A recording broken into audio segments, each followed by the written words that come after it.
Good afternoon, everyone, and welcome to the final round of the SimGrid Endurance Cup. My name is Lou. As you've seen on the SimGrid World Cup, I've been drafted over this time to work on the 3-hour events. I'm joined by absolutely no one right now because Jack is a little bit late, so I think he'll be joining us a little bit into the race, but it's just me for now. It's the final round. We've had 3 races, and we're ending it at Paul Ricard now on a track where I think some people, I think it's safe to say, don't like it. Some people absolutely love the place. I don't know why. But, it is a track that really challenges you because it has everything. You've got straights, you've got hard braking zones, you've got high speed, slow speed, you've got flowing corners, you've got corners that don't flow at all. You've got pretty much everything to challenge your car. So it's all about setup compromise today. It's all about who can get their car working in the most corners and the most sectors of this track. And we're about to dive into qualifying, where I think it's going to be really big for this because it's quite a difficult track to overtake on. Right? I mean, the main overtaking place is that big straight. And if you're in something like a Porsche, something like an Audi, you're not going to get past something like a Mercedes there. So it's definitely a place where qualifying is going to matter a lot. And we definitely, I think in terms of balance of performance as well, we're going to see such a tight grid because you have those cars that maybe are better in single lap performance, that, like I said, with the Porsche and Audi, right? They flow so well through sectors 1 and 3. But when it comes to the race, if you can get behind one of those cars on the straights, you are going to get past them like they're not there. So I think it's going to be really important for those teams. I think especially the team currently leading the Pro Championship, right? The 99 in a Porsche. The team in second place, 55s in an Aston Martin, which whilst it's not amazing on the straights, if you take a bit of aero off, that thing flies with that Mercedes engine. So I think it's going to be really important for teams like that today to try and do well in qualifying, try and get right up to the top of the grid. Because otherwise that 55 is going to come flying past them in the race and they're not going to get back past. I believe we have a Coach Dave Academy hot lap as well in the Lamborghini. So I'm excited to go through that. It's a track where I'm not that fast at, so maybe I can learn a thing or two from this.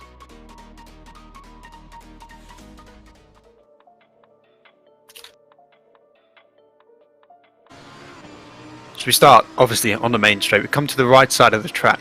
You're going to be braking with the little red curb on the right, just next. You're going to go deep into the corner, turn late and try and square it off because you want to get as much exit as possible out of the right hander here. Touch the curb, inside, outside, now run on the straight. Don't go off track on that left because you touch those little boards and the lap's gone. Now you're braking slightly off track here. Going to cut the curb on the inside. There's a rut on the left curb here that you want to put your tyre in just to drag yourself around the corner. A right-hander here, cut the curb again, get as wide as possible, but don't touch those yellow curbs, the lap is gone. You're coming up to the Mistral, compromise the entry, maximize the exit for all that top speed along the longest straight on the calendar. Take a breather here through your lap, get a bit of a rest, the tyres start to cool down, the brakes start to cool down, so you have to be careful when you come into Senior and Bousset.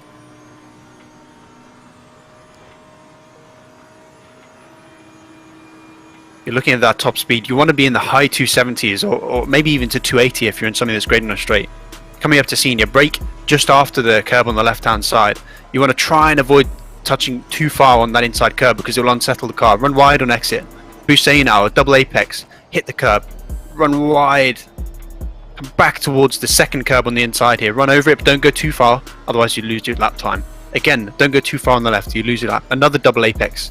Come wide, maximize that exit for the long and not very straight. Get onto the curb on the exit to open up the corner slightly. You're running down to the penultimate turn. Once again, a double apex, but this time a left-hander. Touch the curb. Don't go too wide. You want to kind of hug the curb around here and then cut the corner. Get all the way to the left-hand side of the track, down to first gear. Touch the inside curb, run wide on exit. And now the shortest line to the finish.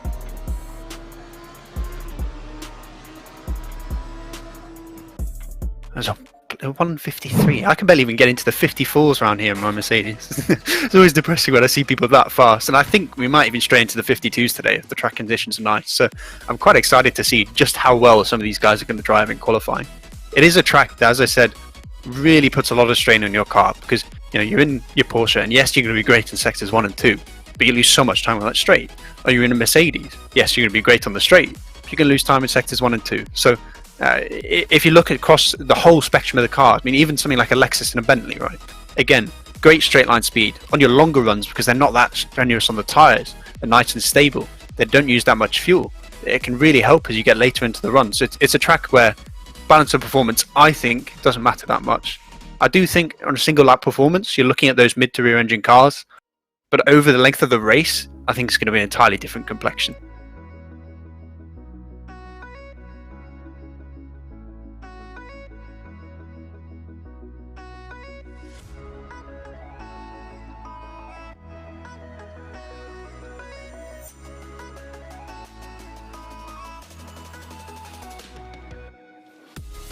About to head into qualifying now, and it's something I think here we're going to get a sign of exactly how people have their cars set up, because the Mercedes, you have to put a lot of downforce on that thing to get it working here. The Lexus again is the same, Bentley is even the same, so all those big front engine cars that usually with the power to weight ratio have a high top end speed, we might see a couple surprises in terms of that compromise in the setup.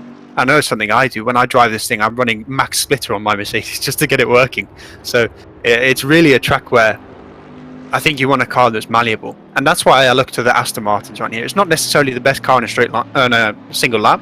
I think you're definitely looking at the Porsche for that, but it's a car where you can really tailor it to what you like. You can take a lot of downforce off it and make it good in a straight. You can put a lot of downforce on it and make it good in the corners.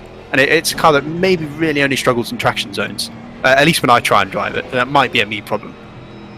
But if we look at the Pro and the Pro-Am Championships, in second place in the Pro, 55 Aston Martin. In first place in Pro-Am, what do we have? 89 Aston Martin. I'm really looking to those two guys. If they have their cars set up right for this track, they're going to be in a really good place. But I think on one lap performance right now, we're looking at those cars that are small, that are light, that are agile, because on low fuel around here, they can gain so much time through those corners, especially I think on that final sector. Those double apex corners, if you can carry speed to them, especially for the not very straight that I mentioned, you can really gain a lot of lap time here, and that's where I think all those smaller cars towards sort of the front of each class really need to do well here, because if you get stuck behind cars that are good on a straight line here, like every other track, you're not going to go forward. And this track is one of the worst for it, because the biggest overtaking opportunity doesn't go into a slow corner. It doesn't go into a big braking zone. So, something like a Porsche, if you can get to the back, let's say, of a Mercedes, right, you can beat them in the braking zone. So you pull over to the side and you beat them in the brakes. But you can't really do that into senior, because in senior you're barely even braking. I mean, you take the corner in fifth gear, so it's a very difficult place to overtake. Turn one maybe is going to be a better opportunity for those Aston Martins and Porsches, or for the Audis and Porsches rather. But it's a track where really through the vestry you do not want to go side by side through there, because you will have contact. It's such a difficult place, turn 1, 2, that little complex, to make an overtaking opportunity. Even turn 3 as well is another great one for those cars that are good on the brakes. In terms of quali times right now, I think we're looking sort of towards the edge of the 52s. The track looks pretty nice. I'm not quite sure on the exact track conditions in terms of temperatures. I don't have that available to me. But I do know that obviously you're going to be optimal right now, so you can have a lot of rubber on track. And really this track is something where I think, at least, it might be a me problem, but I think at least temperature is not that big an issue. There's sort of a 10-degree window where the track is just fast. And in that window, you can really put down some good lap times. And I know for a fact that, at least in practice, the 99 Porsche in the hands of Mr. Abrami was doing 53 flats. So if he's doing that in practice, I think we can expect he's going to add a couple of tenths to it in qualifying. Right now, obviously, on board with the Sidemax Motorsports 95 from the Silver class, one of the teams that is in contention for the title. I believe they're in second place by 12 points right now. So it's a car where a good performance could see them get the title. I think they need the team in first to come third place, if I remember correctly. I think it's 50-42 off the top of my head for first and seconds. They'll need to win, and they need the 207 Bentley. Intriguingly, it's two Bentleys at the top of Silver, but they need the 207 Bentley to come in, I think, third or below for them to have a chance at the title. But it is definitely a car where, although, as I said, the single lap performance might not be great in a Bentley, you're looking at over a long run where maybe you're saving a bit of fuel, maybe you're not as hard on the tyres, maybe towards the end of it your car's a bit more stable, so you can maintain your sort of lap times. And that's really where the Bentley and something like maybe a Lexus comes into its own, right? So maybe that Lexus is in second place in Pro-Am, the number 2 car, is also in for a good shout, because don't forget, this is a 3-hour race. It's not a sprint race, although I think most of these drivers are going to treat it like a 3-hour sprint race. It is an endurance event, so you really do need those long run performances. Sometimes you have to put a bit of compromise into your setup because you want it to work over a full stint.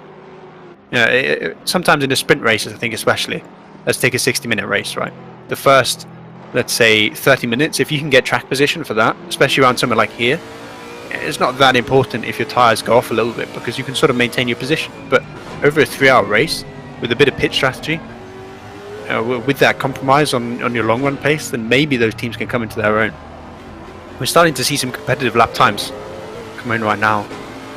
I can't quite see the top of the standings, so I'm not quite sure what the pole time is, but we can see it's pretty close. So we go 53.5, so I still think we're looking about half a second more, but that is a really good bench, and we're already seeing a couple teams sort of hit that marker, right? We've got 3 teams essentially within 2 tenths, but there's a big gap down to sort of the 7th and below, right? Well, even 5th and below, there's 7 tenths from there to pole.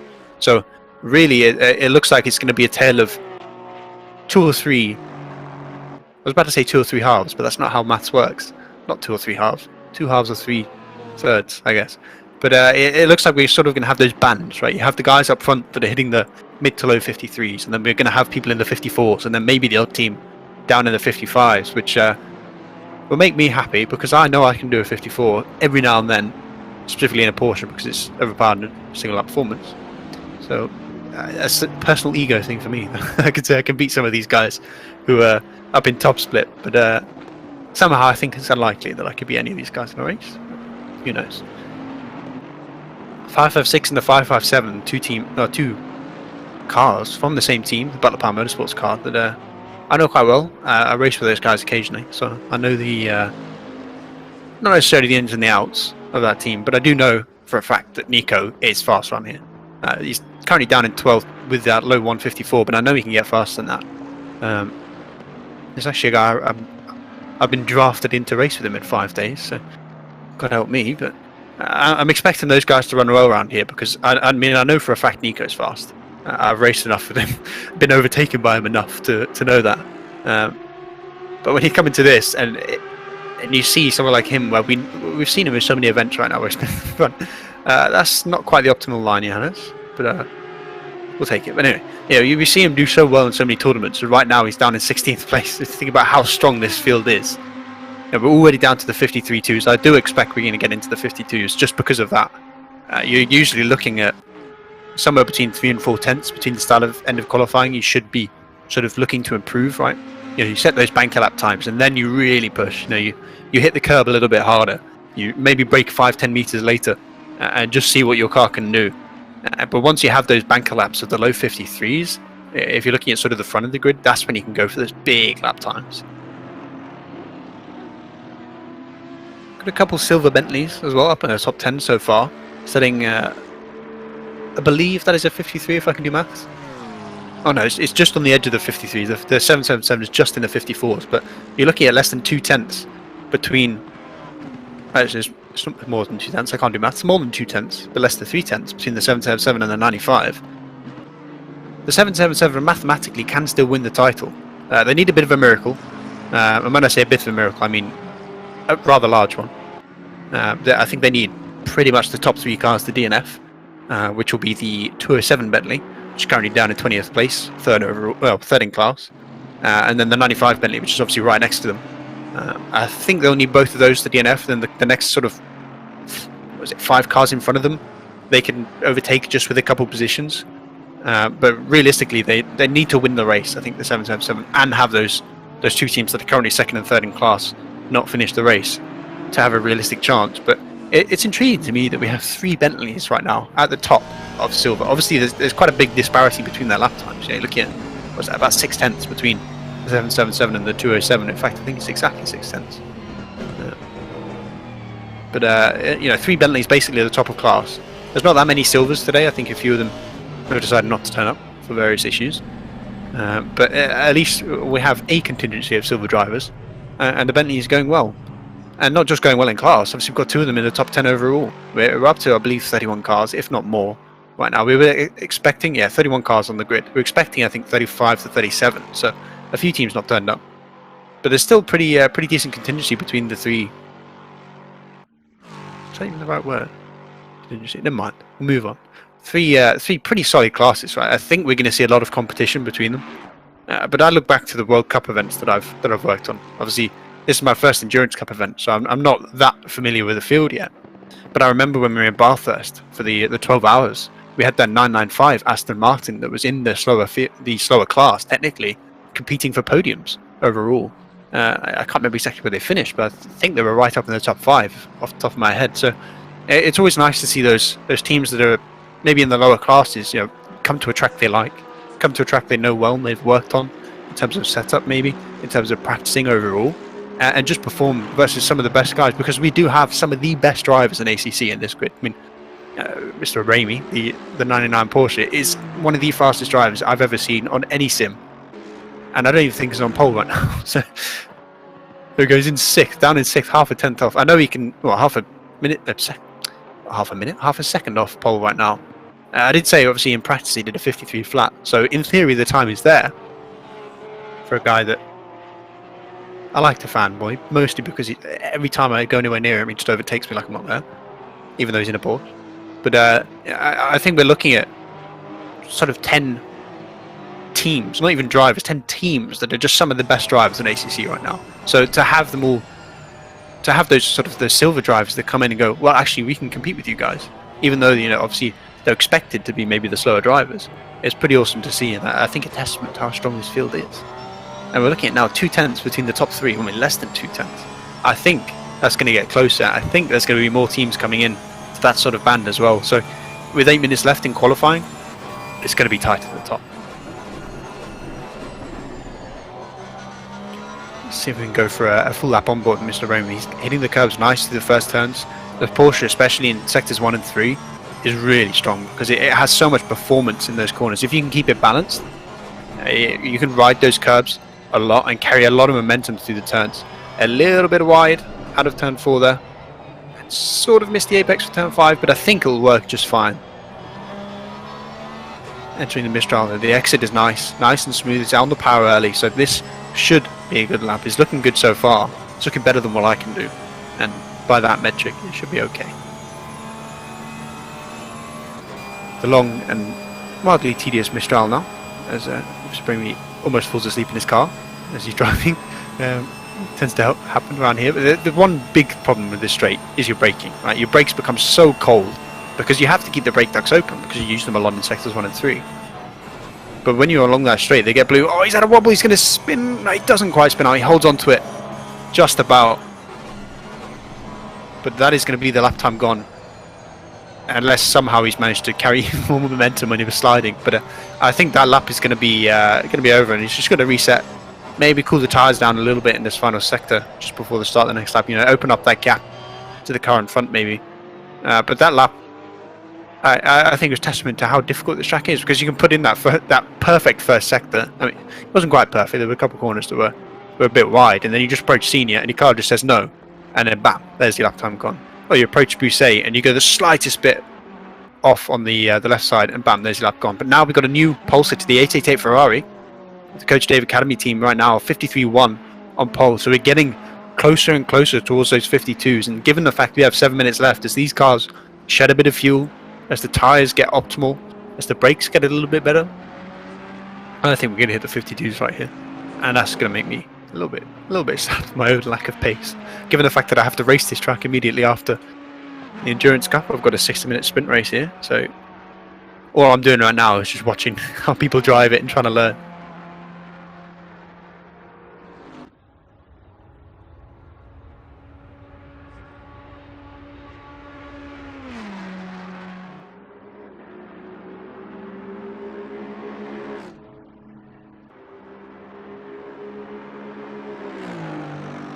Given the fact that it's the final round today, we've got a lot of implications, a lot of possibilities in terms of championships in all 3 classes. I think realistically, it's a 2-horse race in Pro. We have the 99 Porsche that I've been talking a fair bit about, who finished 1st, 2nd, and then 3rd in the first 2 races, and then the 55 Aston Martin from the Race for Cat Motorsports team, who DNF'd in their first race. I didn't watch it, so I'm not 100% sure why, but they came back with a bang and they won the next 2 races. And although that DNF put them in a bad place in terms of compared to that 99 Porsche, if they win the race and the 99 from the Pro and Welton team, if they finish 6th or below, then 55 takes it. So it's all to play for in Pro. I think Pro-Am is going to be a little bit closer. It's a 17-point lead, so I think the 2 Lexus needs to win Pro-Am, and then the 89 Aston Martin needs to finish 4th, if I can do maths. It's either 3rd or 4th. And then, as I was mentioning earlier in silver, there's 6 or 7 cars that can still win, mathematically speaking. Because don't forget, it's 50 points for the win here. So even the 77 Bentley, which is I think 42 points off the 207 Bentley, it's currently leading. And if the 207 and the 95 has issues, as I briefly mentioned earlier, then maybe they could pull that gap back. But given the size of the silver field, it's going to be difficult. I believe we've had a change right up towards the front row of the grid, not quite pole, the 99 going into second place. The Pro One Welton team, we were mentioning, just needs a 6th place to win the championship here. But now, look at that, 4 cars within a 1/10 of a second on pole. And I think we're still going to see a couple of tenths extra from all those teams before the end. 4 cars now.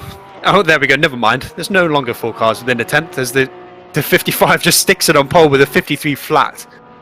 In an Aston Martin as well, of all things. I said that car was malleable. I said that's a car you could build to your strengths, and maybe that's what we're seeing right now.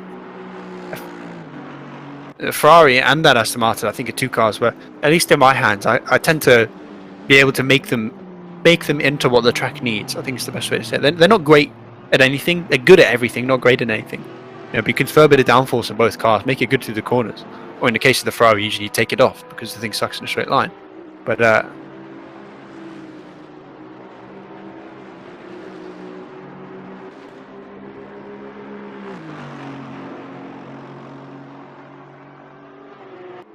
and if you want to know exactly what we mean by how this track challenges every car, because it has everything. The 55 Aston Martin is 5/10 down on the fastest Sector 2 time. So that's how much time they're losing on that straight, essentially.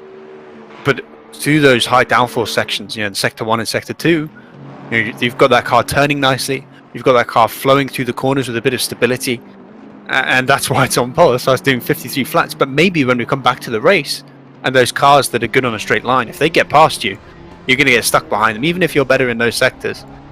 There is sometimes an overtaking opportunity into Virage de Bender, which is one of the worst names for a corner you could possibly have, which, if you don't know, is the one just after Bousset. So I think, off the top of my head, the first corner in Sector 3, I think, which is that sort of double apex left-hander that starts the wobbly bit in Sector 3. But that corner there, sometimes you can sneak up the inside if you're good on the brakes. So that's maybe where you're looking at something like a Porsche, an Audi, or maybe a high downforce Aston Martin. You could sneak back past someone if they can't get by on the straights. 777 no longer leading the silver class there. The 95 has just pipped them. Obviously the 95, one of the teams vying for the title, currently in second place behind the 207. But given the fact that they're currently 4 positions above the 207, if it ends like that, the 95 would take it. The 207 just needs third place, so they'd need to beat the 404 car to win the title, provided the 95 finishes first. Obviously, if the 95 finishes anywhere other than first, then they need to finish much further back to hold on to it. But yeah, we're looking at some ridiculously fast times so far, 2/10 between the top 5, and I do still think that's gonna close up even more and potentially even straight into the 52s. I mean, we only need to go 1 more tenth before we're there. Before we're on to proper alien times.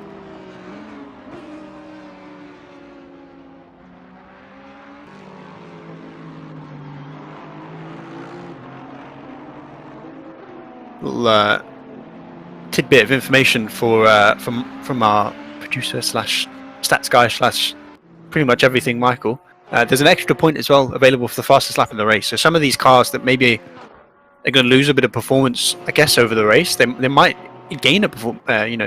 If they're really good in a single lap performance, right? You're looking at maybe the 55 with that extra downforce on the car. Yes, they might struggle to make overtakes, but they're going to probably lock in that point at some point during the race, I'd expect. I'd definitely put it towards the 55 as one of the cars that's likely. I mean, obviously, you'd rather finish first than second with fastest lap because it's a 7-point difference. But if you can finish first with an extra bonus point, then you're in a really good spot. So, although it's only 1 point and it's by a class, then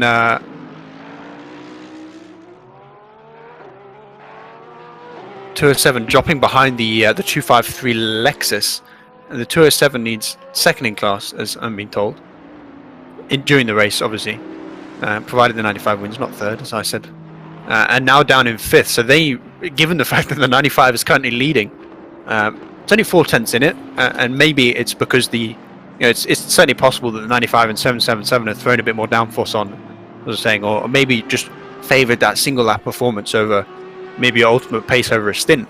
So it's possible that the 207 might be a bit more stable, sort of 40-50 minutes into that stint and come back on them.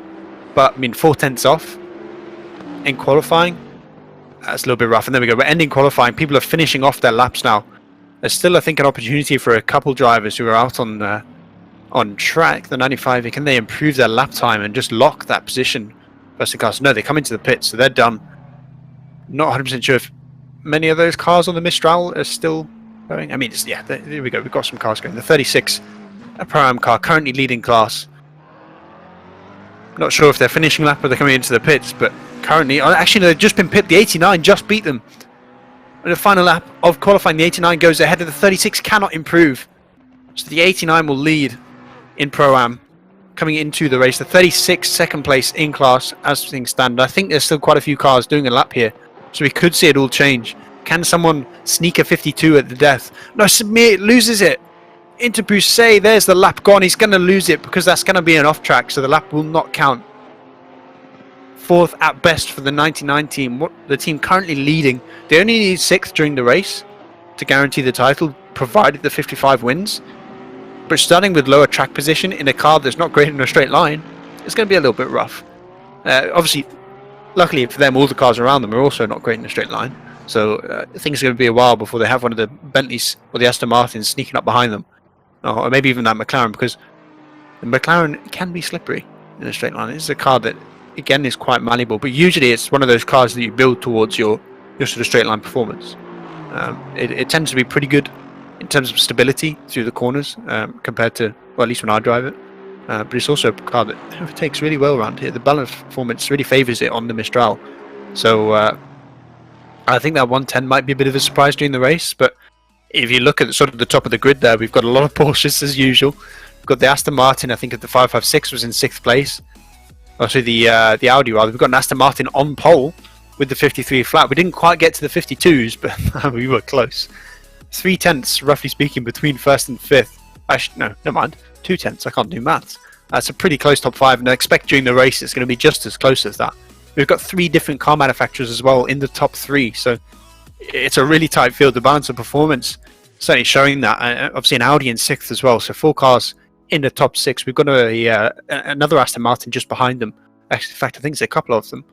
I'm really surprised, really, that we've seen the Astons, in terms of single lap performance, compete with those other cars, right? Because we're sort of expecting around here that the Porsches and the Audis have the single lap performance, and then pretty much every car is going to be better during the race and going to be trying to fight past them.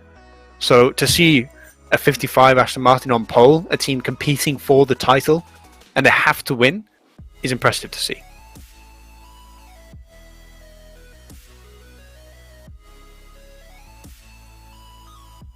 Obviously about 35 minutes now until the race start. I believe we'll go back live at 10 to 3 or 5 to 3. 10 to 3, I've been confirmed in my ear.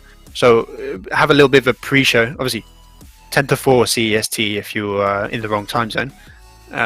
Yeah, so in about 30 minutes we'll be back live for the little pre-show, which will be me, myself and I again. And then I believe Jack will be joining me at some point during the first hour of the race. So you'll have my often nonsensical ramblings for the start and for most of the first stint, and then Jack will come in and save the broadcast, hopefully. So I hope you're all looking forward to the race. Obviously there's absolutely no other possible racing on that you prefer to watch rather than Paul Ricard, because this is the pinnacle of motorsports right here. I'll see you all soon.